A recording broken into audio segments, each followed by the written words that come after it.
ഒന്ന് രാജാക്കന്മാർ അധ്യായം 15. നെബാത്തിന്റെ മകനായ യൊരോബെയാം രാജാവിന്റെ 18-ാം ആണ്ടിൽ അബിയാം യഹൂദയിൽ വാണു തുടങ്ങി. അവൻ 3 സംവത്സരം യെരുശലേമിൽ വാണു. അവന്റെ അമ്മയ്ക്ക് മയഖ എന്നു പേർ. അവൾ അബീശാലോമിന്റെ മകളായിരുന്നു. തന്റെ അപ്പൻ മുൻപേ ചെയ്തിരുന്ന സകല പാപങ്ങളിലും അവൻ നടന്നു. അവന്റെ ഹൃദയം അവന്റെ പിതാവായ ദാവീദിന്റെ ഹൃദയം പോലെ അവന്റെ ദൈവമായ യഹോവയിങ്കൽ ഏകാഗ്രമായിരുന്നില്ല. എങ്കിലും ദാവീദിൻ നിമിത്തം അവന്റെ ദൈവമായ യഹോവ അവന്റെ മകനെ അവന്റെ അനന്തരവനായി ഉയർത്തിയും യെരുശലേമിനെ നിലനിർത്തിയും കൊണ്ട് അവന് യെരുശലേമിൽ ഒരു ദീപം നൽകി. ദാവീദ് യഹോവയ്ക്ക് പ്രസാദമായുള്ളത് ചെയ്തു. ഹിത്യനായ ഊരിയാവിന്റെ കാര്യത്തിൽ മാത്രമല്ലാതെ അവൻ തന്നോട് കൽപ്പിച്ചതിലൊന്നും തന്റെ ആയുഷ്കാലത്തൊരിക്കലും വിട്ടുമാറിയിട്ടില്ല. രഹബയാമും യൊരോബെയാമും തമ്മിൽ ജീവപര്യന്തം യുദ്ധമുണ്ടായിരുന്നു. അബിയാമിന്റെ മറ്റുള്ള വൃത്താന്തങ്ങളും അവൻ ചെയ്തതൊക്കെയും യഹൂദാ രാജാക്കന്മാരുടെ വൃത്താന്ത പുസ്തകത്തിൽ എഴുതിയിരിക്കുന്നുവല്ലോ. അബിയാമും യൊരോബെയാമും തമ്മിലും യുദ്ധമുണ്ടായിരുന്നു. അബിയാം തന്റെ പിതാക്കന്മാരെ പോലെ നിദ്ര പ്രാപിച്ചു. അവർ ദാവീദിന്റെ നഗരത്തിൽ അവനെ അടക്കം ചെയ്തു. അവന്റെ മകനായ ആസ അവന് പകരം രാജാവായി. ഇസ്രായേൽ രാജാവായ യൊരോബെയാമിന്റെ 20-ാം ആണ്ടിൽ ആസ യഹൂദയിൽ രാജാവായി. അവൻ 41 സംവത്സരം യെരുശലേമിൽ വാണു. അവന്റെ അമ്മയ്ക്ക് മയഖ എന്നു പേർ. അവൾ അബീശാലോമിന്റെ മകളായിരുന്നു. ആസ തന്റെ പിതാവായ ദാവീദിനെ പോലെ യഹോവയ്ക്ക് പ്രസാദമായുള്ളത് ചെയ്തു. അവൻ പുരുഷ മൈഥുനക്കാരെ ദേശത്തുനിന്നു പുറത്താക്കി. തന്റെ പിതാക്കന്മാർ ഉണ്ടാക്കിയിരുന്ന സകല വിഗ്രഹങ്ങളെയും നീക്കിക്കളഞ്ഞു. തന്റെ അമ്മയായ മയഖ അശേരയ്ക്ക് ഒരു മ്ലേച്ഛ വിഗ്രഹമുണ്ടാക്കിയിരുന്നതുകൊണ്ട് അവൻ അവളെ രാജ്ഞി സ്ഥാനത്തിൽ നിന്ന് നീക്കിക്കളഞ്ഞു. ആസ അവളുടെ മ്ലേച്ഛ വിഗ്രഹം വെട്ടിമുറിച്ച് കിദ്രോൻ തോടിനരികെ വെച്ച് ചുട്ടുകളഞ്ഞു. എന്നാൽ പൂജാഗിരികൾക്ക് നീക്കം വന്നില്ല. എങ്കിലും ആസയുടെ ഹൃദയം അവന്റെ ജീവകാലത്തൊക്കെയും യഹോവയിങ്കൽ ഏകാഗ്രമായിരുന്നു. വെള്ളി, പൊന്ന്, ഉപകരണങ്ങൾ എന്നിങ്ങനെ തന്റെ അപ്പൻ നിവേദിച്ചതും താൻ തന്നെ നിവേദിച്ചതുമായ വസ്തുക്കളെ അവൻ യഹോവയുടെ ആലയത്തിലേക്ക് കൊണ്ടുവന്നു. ആസയും ഇസ്രായേൽ രാജാവായ ബയശയും തമ്മിൽ ജീവപര്യന്തം യുദ്ധമുണ്ടായിരുന്നു. ഇസ്രായേൽ രാജാവായ ബയശ യഹൂദയുടെ നേരെ വന്നു. യഹൂദ രാജാവായ ആസയുടെ അടുക്കൽ പോക്കുവരുത്തിന് ആരെയും സമ്മതിക്കാതിരിക്കേണ്ടതിന് രാമയെ പണിതുറപ്പിച്ചു. അപ്പോൾ ആസ യഹോവയുടെ ആലയത്തിലെ ഭണ്ഡാരത്തിൽ ശേഷിച്ചിരുന്ന എല്ലാ വെള്ളിയും പൊന്നും രാജധാനിയിലെ ഭണ്ഡാരവും എടുത്ത് തന്റെ ഭൃത്യന്മാരുടെ കയ്യിൽ ഏൽപ്പിച്ചു. ആസ രാജാവ് ദമ്മേശേക്കിൽ പാർത്ത ഹെസ്യോന്റെ മകനായ തബ്രീമോന്റെ മകൻ ബെൻഹദദ് എന്ന ആരാം രാജാവിന് അവയെ കൊടുത്തയച്ചു. എനിക്കും നിനക്കും എൻ്റെ അപ്പനും നിന്റെ അപ്പനും തമ്മിൽ സഖ്യതയുണ്ടല്ലോ. ഇതാ ഞാൻ നിനക്ക് സമ്മാനമായി വെള്ളിയും പൊന്നും കൊടുത്തയക്കുന്നു. ഇസ്രായേൽ രാജാവായ ബയശ എന്നെ വിട്ടു പോകേണ്ടതിന് നീ ചെന്ന് അവനോടുള്ള നിന്റെ സഖ്യത ത്യജിക്കണം എന്ന് പറയിച്ചു. ബെൻഹദദ് ആസ രാജാവിന്റെ അപേക്ഷ കേട്ടു. തന്റെ സേനാപതികളെ ഇസ്രായേൽ പട്ടണങ്ങൾക്ക് നേരെ അയച്ചു. ഇയോനും ദാനും ആബേൽ ബേത്ത് മയഖയും കിന്നെരോത്ത് മുഴുവനും നഫ്താലി ദേശമൊക്കെയും പിടിച്ചടക്കി. ബയശ അത് കേട്ടപ്പോൾ രാമ പണിയുന്നത് നിർത്തി തിർസയിൽ തന്നെ പാർത്തു. ആസ രാജാവ് ഒരു വിളംബരം പ്രസിദ്ധമാക്കി ഒട്ടൊഴിയാതെ യഹൂദയെ മുഴുവനും വിളിച്ചുകൂട്ടി. അവർ ചെന്നു ബയശ പണിതുറപ്പിച്ച രാമയുടെ കല്ലും മരവും എടുത്തു കൊണ്ടുവന്നു. ആസ രാജാവ് അവ കൊണ്ട് ബെന്യാമീനിലെ ഗേബയും മിസ്പയും പണിതുറപ്പിച്ചു. ആസയുടെ മറ്റുള്ള സകല വൃത്താന്തങ്ങളും അവന്റെ സകല പരാക്രമ പ്രവർത്തികളും അവൻ ചെയ്തതൊക്കെയും അവൻ പട്ടണങ്ങൾ പണിതതും യഹൂദ രാജാക്കന്മാരുടെ വൃത്താന്ത പുസ്തകത്തിൽ എഴുതിയിരിക്കുന്നുവല്ലോ. എന്നാൽ അവൻ്റെ വാർദ്ധക്യകാലത്ത് അവൻ്റെ കാലുകൾക്ക് ദീനം പിടിച്ചു. ആസ തൻ്റെ പിതാക്കന്മാരെ പോലെ നിദ്ര പ്രാപിച്ചു.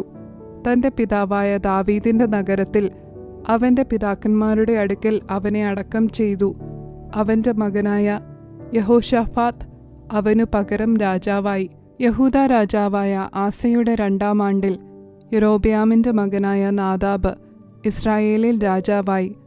അവൻ 2 സംവത്സരം ഇസ്രായേലിൽ വാണു. അവൻ യഹോവയ്ക്ക് അനിഷ്ടമായുള്ളത് ചെയ്തു. തൻ്റെ അപ്പൻ്റെ വഴിയിലും അവൻ ഇസ്രായേലിനെ കൊണ്ട് ചെയ്യിച്ച പാപത്തിലും നടന്നു. എന്നാൽ ഇസാഖാർ ഗോത്രക്കാരനായ അഹിയാവിൻ്റെ മകനായ ബയശ അവന് വിരോധമായി കൂട്ടുകെട്ടുണ്ടാക്കി ഫെലിസ്ത്യർക്കുള്ള ഗിബ്ബെഥോനിൽ വെച്ച് അവനെ കൊന്നു.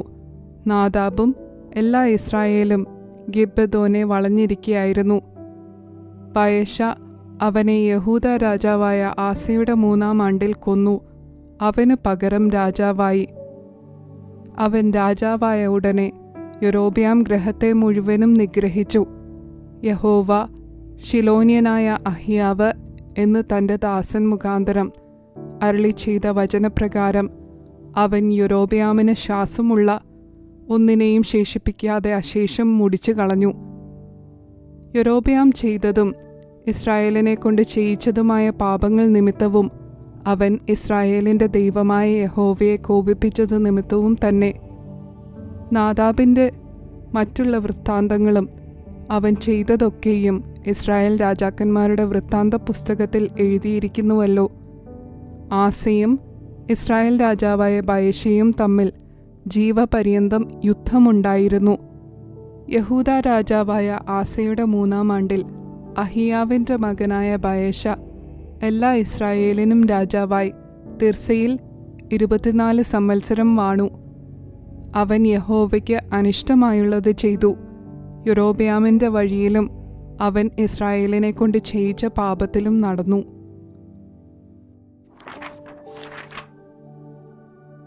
ഒന്ന് രാജാക്കന്മാർ അധ്യായം 16. ബയശയ്ക്ക് വിരോധമായി ഹനാനിയുടെ മകൻ യേഹൂവിന് യഹോവയുടെ അരുളപ്പാടുണ്ടായതെന്തെന്നാൽ, ഞാൻ നിന്നെ പൊടിയിൽ നിന്ന് ഉയർത്തി എൻ്റെ ജനമായ ഇസ്രായേലിന് പ്രഭുവാക്കി വെച്ചു. നീയോ യൊരോബെയാമിൻ്റെ വഴിയിൽ നടക്കുകയും തങ്ങളുടെ പാപങ്ങളാൽ എന്നെ കോപിപ്പിക്കത്തക്കവണ്ണം എൻ്റെ ജനമായ ഇസ്രായേലിനെ കൊണ്ട് പാപം ചെയ്യിക്കുകയും ചെയ്യുകയാൽ, ഇതാ ഞാൻ ബയശയെയും അവൻ്റെ ഗ്രഹത്തെയും അശേഷം അടിച്ചു വാരിക്കളയും. നിന്റെ ഗ്രഹത്തെ നെബാത്തിൻ്റെ മകനായ യൊരോബെയാമിൻ്റെ ഗ്രഹത്തെ പോലെ ആക്കും. ബയശയുടെ സന്തതിയിൽ പട്ടണത്തിൽ വെച്ച് മരിക്കുന്നവനെ നായ്ക്കൾ തിന്നും, വയലിൽ വെച്ച് മരിക്കുന്നവനെ ആകാശത്തിലെ പക്ഷികൾ തിന്നും. ബയശയുടെ മറ്റുള്ള വൃത്താന്തങ്ങളും അവൻ ചെയ്തതും അവൻ്റെ പരാക്രമ പ്രവർത്തികളും ഇസ്രായേൽ രാജാക്കന്മാരുടെ വൃത്താന്ത പുസ്തകത്തിൽ എഴുതിയിരിക്കുന്നുവല്ലോ. ബയശ തൻ്റെ പിതാക്കന്മാരെ പോലെ നിദ്ര പ്രാപിച്ചു. അവനെ തിർസയിൽ അടക്കം ചെയ്തു. അവൻ്റെ മകൻ ഏല അവന് പകരം രാജാവായി. ബയശ യൊരോബെയാം ഗ്രഹത്തെ പോലെയിരുന്നു. തൻ്റെ കൈകളുടെ പ്രവൃത്തിയാൽ യഹോവയെ ക്രുദ്ധിപ്പിച്ചു.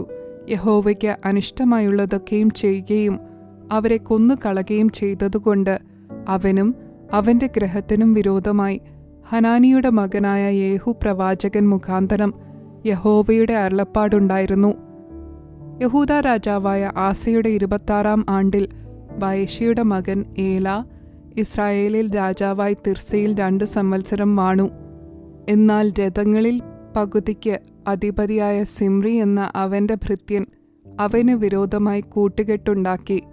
അവൻ തിർസയിൽ തിർസ രാജധാനി വിചാരകനായ അർസയുടെ വീട്ടിൽ കുടിച്ച് ലഹരി പിടിച്ചിരിക്കുമ്പോൾ സിമ്രി അകത്തു കടന്ന് യഹൂദ രാജാവായ ആസയുടെ 27-ാം ആണ്ടിൽ അവനെ വെട്ടിക്കൊന്ന് അവന് പകരം രാജാവായി. അവൻ രാജാവായി സിംഹാസനത്തിൽ ഇരുന്ന ഉടനെ ബയശയുടെ ഗ്രഹത്തെ മുഴുവനും നിഗ്രഹിച്ചു.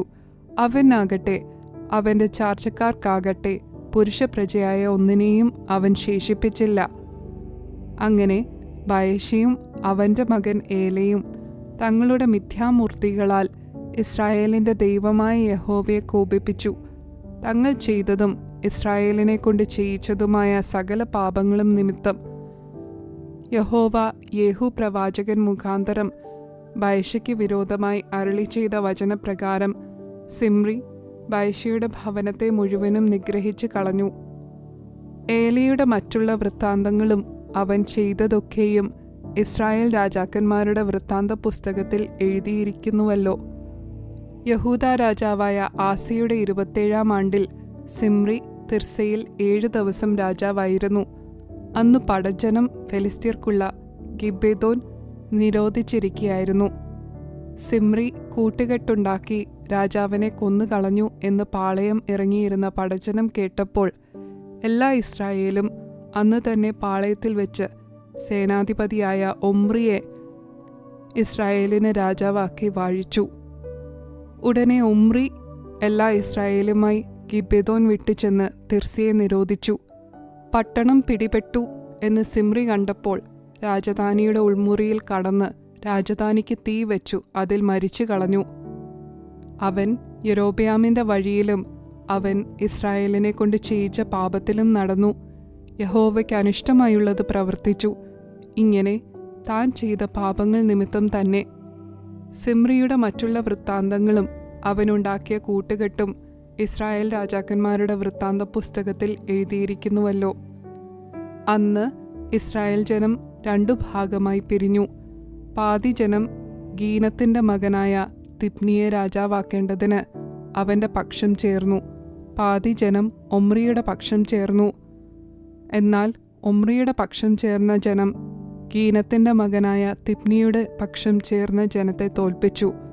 അങ്ങനെ തിബ്നി പട്ടുപോകുകയും ഒമ്രി രാജാവാകുകയും ചെയ്തു. യഹൂദ രാജാവായ ആസയുടെ 31-ാം ആണ്ടിൽ ഒമ്രി ഇസ്രായേലിന് രാജാവായി 12 സംവത്സരം വാണു. തിർസയിൽ അവൻ 6 സംവത്സരം വാണു. പിന്നെ അവൻ ശേമേരിനോട് ശമര്യാമല 2 താലന്ത് വെള്ളിക്ക് വാങ്ങി. ആ മലമുകളിൽ പട്ടണം പണിതു. താൻ പണിത പട്ടണത്തിന് മലയുടമസ്ഥനായിരുന്ന ശേമേരിന്റെ പേരിൻ പ്രകാരം ശമര്യ എന്ന് പേരിട്ടു. ഒമ്രി യഹോവയ്ക്ക് അനിഷ്ടമായുള്ളത് ചെയ്തു. തനിക്ക് മുൻപുണ്ടായിരുന്ന എല്ലാവരെക്കാളും അധികം ദോഷം പ്രവർത്തിച്ചു. എങ്ങനെയെന്നാൽ അവൻ നെബാത്തിന്റെ മകനായ യൊരോബെയാമിന്റെ എല്ലാ വഴിയിലും ഇസ്രായേലിന്റെ ദൈവമായ യഹോവയെ തങ്ങളുടെ മിഥ്യാമൂർത്തികളാൽ കോപിപ്പിക്കത്തക്കവണ്ണം ഇസ്രായേലിനെ കൊണ്ട് പാപം ചെയ്യിച്ച പാപങ്ങളിലും നടന്നു. ഒമ്രി ചെയ്ത മറ്റുള്ള വൃത്താന്തങ്ങളും അവൻ ചെയ്ത പരാക്രമ പ്രവൃത്തികളും ഇസ്രായേൽ രാജാക്കന്മാരുടെ വൃത്താന്ത പുസ്തകത്തിൽ എഴുതിയിരിക്കുന്നുവല്ലോ. ഒമ്രി തന്റെ പിതാക്കന്മാരെ പോലെ നിദ്ര പ്രാപിച്ചു. ശമര്യയിൽ അവനെ അടക്കം ചെയ്തു. അവന്റെ മകനായ ആഹാബ് അവനു പകരം രാജാവായി.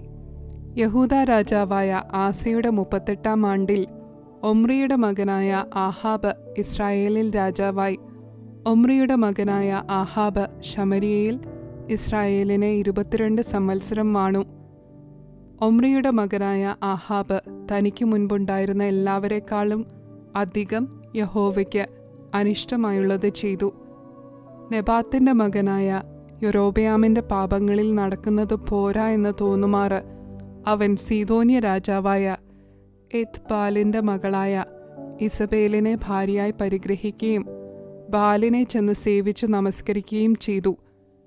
താൻ ശമര്യയിൽ പണിത ബാലിന്റെ ക്ഷേത്രത്തിൽ അവൻ ബാലിന് ഒരു ബലിപീഠം ഉണ്ടാക്കി. ആഹാബ് ഒരശേര പ്രതിഷ്ഠയുമുണ്ടാക്കി. അങ്ങനെ ആഹാബ് ഇസ്രായേലിന്റെ ദൈവമായ യഹോവയെ കോപിപ്പിക്കത്തക്കവണ്ണം തനിക്ക് മുൻപുണ്ടായിരുന്ന എല്ലാ ഇസ്രായേൽ രാജാക്കന്മാരെക്കാളും അധികം ദോഷം പ്രവർത്തിച്ചു. അവന്റെ കാലത്ത് ബെഥേല്യനായ ഹീയേൽ യെരിഹോ പണിതു.